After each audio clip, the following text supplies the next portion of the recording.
Did you know that the first ever Mars rover was built in the Soviet Union and landed on the Red Planet in the year 1971? This was the humble beginning to a long line of Mars exploration vehicles that would continue to evolve over the decades and eventually progress from the land to the air. The 1971 rover was part of a Soviet mission called Mars 3 that became the first man-made object to achieve a soft touchdown on the planet's surface. The mini rover carried by Mars 3 was named Prop M. It was essentially a small metal box, just 21 centimeters long and 16 centimeters wide, weighing in at 4.5 kilograms. The Prop M didn't have wheels. It used a pair of wide, flat skis mounted on arms that would allow it to step forward slowly. The rover was tethered to the main lander with a 15-meter power cable, and its purpose was to use a small onboard probe that would measure the density of Martian soil. The Mars 3 landing was a major accomplishment for the time, although it was short-lived. After just 14 seconds of transmission, the signal from Mars went dead. The only data that was received was this scrambled black and white image, and the Prop M rover was never deployed. Our first successful close-up examination of Mars dates back to the mid-1970s and NASA's Viking landers. These were essentially scientific instrument clusters that made an epic journey all the way down to the surface of the red planet and delivered first-hand information about the composition of Martian soil. NASA launched both Viking 1 and Viking 2 in the summer of 1976 to take advantage of a close proximity window between Earth and Mars that only opens once every 26 months. And on their arrival, the two probes returned the first ever detailed photographs of the Martian surface. And this is what they saw. By placing two landers in different areas of the planet, NASA was getting the most diverse sample range possible, but these were still just 2 scoops of sand in a planet-sized desert. The odds of finding an ancient fossilized Martian bacteria using this method were not in our favor. So Mars landings were put on hold for 2 decades as NASA worked on developing their solution for exploring the great unknown. In December 1996, NASA was ready to send a new payload to Mars, the Pathfinder. Again, this was a scientific instrument station that unfurled itself on the Martian surface to reveal a collection of scopes, cameras, and meters. But Pathfinder also brought along with it a small prototype vehicle, this little guy, Sojourner. Anyone who was around in the late 90s remembers the original Mars rover. This thing was a pop culture icon. It was incredible. We were driving around a remote-controlled car on another planet. The future had arrived. Sojourner was a technology demonstration. No one really knew what was going to happen when you started trying to drive around a tiny car millions of miles away on the surface of an alien planet, but there was only one way to find out. The first Mars rover was about the size and weight of a microwave oven. It had 6 wheels, each with their own independent electric motor and an experimental new suspension system that was called the rocker bogie. It looks like this. It's essentially 2 linked arms that attach the wheels to the body. There's a long arm called the rocker in the front and a short arm called the bogie in the back. This allows each wheel to pivot independently so that all 6 remain in constant contact with the surface. Thanks to Viking, we know that Mars is not smooth and sandy like a desert. It's littered with small chunks of jagged rock, and the last thing that NASA wanted was for their new rover to travel millions of miles through space just to get stuck before it could do any science. With this new high-tech suspension system, the rover could safely overcome obstacles up to 1/3 of its own size. And in this iconic photo taken by the lander's camera, we can see the rover conducting an up-close examination of a large boulder. Because this rover was in such an early phase of development, it didn't carry a whole lot of scientific equipment. That was still mostly handled by the lander platform, but Sojourner was equipped with a front-facing instrument called an alpha proton X-ray spectrometer, and that allowed it to determine the chemical composition of any rock that it could drive up to. The rover was even equipped with an early form of autonomous driving, not so different from what we see in modern vehicles. It used a combination of camera vision and lasers to identify obstacles and maneuver around the Martian landscape. Because the NASA team on Earth could only communicate with the rover once per day, they would essentially have to set a waypoint location that the rover would drive towards and then tune in the next day to see where it ended up. So it was a pretty slow process of exploration, with the rover covering about 100 meters of driving in its 3 months of operation. I know that doesn't sound like much, but it was significantly more performance than NASA scientists had hoped for, and it gave the space agency enough confidence to double down on the Mars rover in a very big way. When you look at space exploration, progress usually comes from removing failure points, fewer workarounds, better engineering, systems that are precise enough to just work. Now, if you look at most consumer products, their goals are different. It's not about precision, it's about appealing to the broadest set of customers. But what that means is you often get poor system design. So while we have upgraded almost everything else in our lives with better tools, shaving somehow stayed stuck in a disposable plastic system that never evolved. That is what Henson Shaving set out to fix. Henson is a Canadian company that makes razors with extremely tight manufacturing tolerances. The blade is exposed just 0.0013 inches, which reduces blade flex and chatter, the things that actually cause irritation. You do not need to press or compensate, the design does the work for you. They tested this clinically too. Henson reduced redness and irritation by up to 4 times compared to standard cartridge razors. Once you feel that difference, it's hard to go back. And what stood out to me was not just how much better it feels to use, but how good it looks. Clean lines, solid construction, and a design that feels intentional.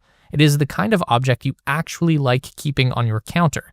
If shaving discomfort has always felt normal to you, this is worth a look. Sometimes progress is not about doing more, it's about choosing a better system. So click the link in the description and use code THESPACERACE to get 100 blades for free. That's over 2 years worth of shaves. If one little Mars rover was able to captivate the world and write new chapters in planetary science, then just imagine what 2 big Mars rovers might accomplish. This was NASA's plan with the Mars exploration rovers, Spirit and Opportunity.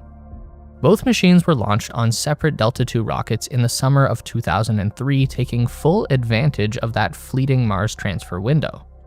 This time, instead of a lander that deployed a separate rover, the lander was the rover. After shedding its protective landing shell, each exploration rover unfurled solar panels, scientific instruments, and wheels, then set off into the Martian desert. It's very difficult to get a sense for how big these machines actually are because we have no known reference points on Mars. So where the Sojourner rover was about the size of a microwave, Spirit and Opportunity were closer to the size of golf carts. NASA had essentially just scaled up the 6-wheel drive rocker bogie system to create these next-generation rovers. The extra size and capability allowed the full collection of scientific instruments from the lander to now be fully mobile for the first time.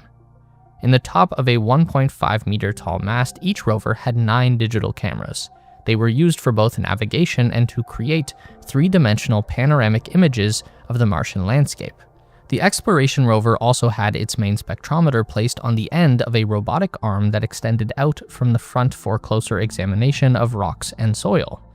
With all of the upgrades over their predecessor, the twin rovers were able to accomplish orders of magnitude more exploration and data collection than any previous Mars mission. The Spirit rover had a lifespan of 6 years and drove 4.8 miles, which was impressive, but Opportunity went even further, exceeding all expectations to last over 14 years and cover 28 miles of the alien landscape before finally succumbing to a giant Martian dust storm that smothered the rover's solar panels and drained its battery dry. The successor of the Twin Rover mission allowed NASA to learn a lot about navigating the Red Planet, and within just a few years, they had a new evolution of the vehicle design ready for liftoff. This is the next generation of Mars rover. You are looking at a selfie taken by a robot on the surface of the planet Mars. In the year 2012, this rover, named Curiosity, became the first of a new breed of vehicle to roam the Martian surface. Again, we have to establish a sense of scale here because this machine is a lot bigger than most people realize. So here is our microwave-sized Sojourner, and here is our golf cart-sized Opportunity, and now we bring in Curiosity. This is around the size of a crossover SUV. It's really big. You'll notice we have the same 6-wheel drive powertrain and a much bigger and beefier version of the same rocker bogie suspension system. At this scale, you can really see how the wheels are linked to the main body of the rover. You'll also notice that unlike its predecessors, Curiosity does not have solar panels. Instead, the rover is powered by a radioisotope thermoelectric generator. Heat generated by the radioactive decay of a plutonium isotope is converted into electricity by thermocouples, and any excess heat not turned into electricity is used to keep the systems warm during the Martian night. With 11 pounds of plutonium-238 on board, Curiosity's generator has a minimum lifespan of 14 years, and the rover is still going strong to this day. In 2021, Curiosity was joined on Mars by its own twin rover, Perseverance. Part of the Mars 2020 mission, Perseverance is mostly the same car-sized platform as its older sibling, just with an upgraded collection of scientific instruments and recording tools. It carries 7 primary payload instruments, 19 cameras, and 2 microphones. It was the first time that audio recording equipment had been sent to Mars, and that's how we know that the wind on the red planet sounds like this.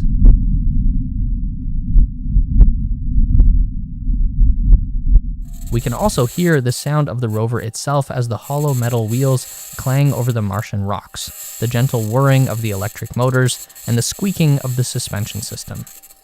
And thanks to a very special payload delivered by Perseverance, we have this.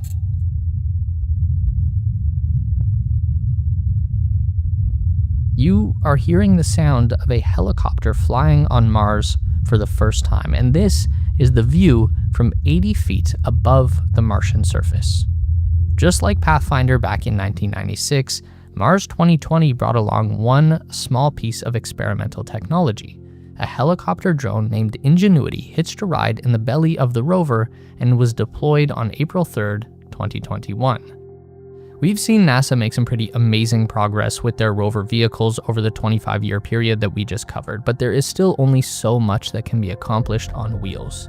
There are no roads on Mars. This is rugged and uneven terrain, so inevitably you will reach a hill that is too steep to climb. If we want to take interplanetary exploration to the next level, we have to learn how to fly. In many ways, Ingenuity was NASA's biggest risk yet when it came to tech demonstrations on Mars, because we knew without any doubt that wheels would work on Mars just as well as they do on Earth, but propellers are a whole other story. This is a DJI Phantom drone. You've probably seen one before, maybe even own one yourself. It's not so different from NASA's Mars drone. Side by side, they are both about the same size. The DJI is a bit smaller overall and about 1 pound lighter than Ingenuity, and using 4 tiny propellers, the Phantom can rise thousands of feet into the air, while Ingenuity uses 2 relatively giant propellers with a 4-foot wingspan, and with this, it achieves a maximum height of around 80 feet. Ingenuity needs much larger flight hardware to accomplish much less performance because it is flying in an environment with less than 1% the atmospheric density of the Earth at sea level. To find an equivalent air density on Earth, you would need to go to an altitude of 87,000 feet. The highest anyone has ever flown a helicopter is just over 40,000 feet. In order to test the helicopter's flight system on Earth, NASA had to use a vacuum chamber that simulated the low-density atmosphere of Mars. They also had to use a cable system that would pull up on the helicopter at just the right tension to simulate the reduced gravity effect as well. They even had fans blowing air across the chamber to try and simulate wind on Mars. Due to all of these factors, the propeller system on Ingenuity is very unique. Each blade is specially shaped for maximum lift. They are constructed from an ultra-lightweight foam with a carbon fiber reinforced shell. To achieve liftoff on Mars, the blades need to spin at double the RPM that would be required on Earth, but that's not why the drone has double propellers. You see, the 2 propellers are counter-rotating to keep the drone stable in flight. A traditional helicopter uses a tail rotor to do the same job, and a quadcopter drone uses 2 sets of counter-rotating propellers on opposing corners. Because of the small size and high energy requirements, Ingenuity is limited to a maximum of 90 seconds flying time before it has to stop and recharge. The internal systems have a lot in common with a modern smartphone. It uses 2 Sony cameras, half a dozen Sony lithium-ion battery cells, a cell phone-grade inertial measurement unit, a Garmin altimeter, and the batteries are all charged by a solar panel mounted to the top of the drone. With all of the technology built into Ingenuity, there was still doubt that a helicopter would actually be able to perform on Mars. Even within NASA, there was opposition to this project, and some top officials thought it was a waste of resources to ship the drone along with Perseverance. The initial technical demonstration had only planned for 5 flights on Mars at best. But, just like the Sojourner rover before it, the first Mars helicopter has far exceeded expectations for its performance and longevity. In 3 years of operation, Ingenuity completed 72 flights, accumulating 129 minutes of time spent in the air. This initial success has already begun to fuel new concept ideas at NASA. Just like the evolution of rovers from Sojourner to Spirit and Opportunity, the same is now happening with flying machines. The Mars Science Helicopter is a 6-propeller drone with a mass of around 30 kilograms. The much larger hexacopter would be able to fly up to 10 kilometers in one mission and carry up to 5 kilograms of scientific payloads along for the flight. If we remember, the Spirit rover covered just under 8 kilometers in its entire 6-year lifespan, so to fly further in one day with the Mars Science Helicopter would be a gigantic leap forward in our exploration of the Red Planet. We know that NASA is also envisioning a pair of Ingenuity-like helicopters for their Mars sample return mission in 2030. As the Perseverance rover explored the Jezero crater, it has been collecting samples from underneath the surface regolith and leaving them behind in sealed tubes. The idea is that eventually, NASA will follow up to collect the sample tubes and return them to the Earth for study. The original idea was to use a fetch rover that would essentially retrace the Perseverance journey and collect the tubes, but with the unexpected success of their demonstration helicopter, NASA is thinking that flying machines will be much faster and more efficient for retrieving the samples.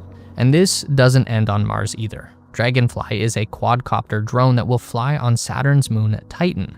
This is a surreal world where the frozen surface is covered by flowing rivers and seas of liquid methane, so alien that it is almost incomprehensible, but the thick nitrogen atmosphere of Titan makes it an ideal location to fly a drone.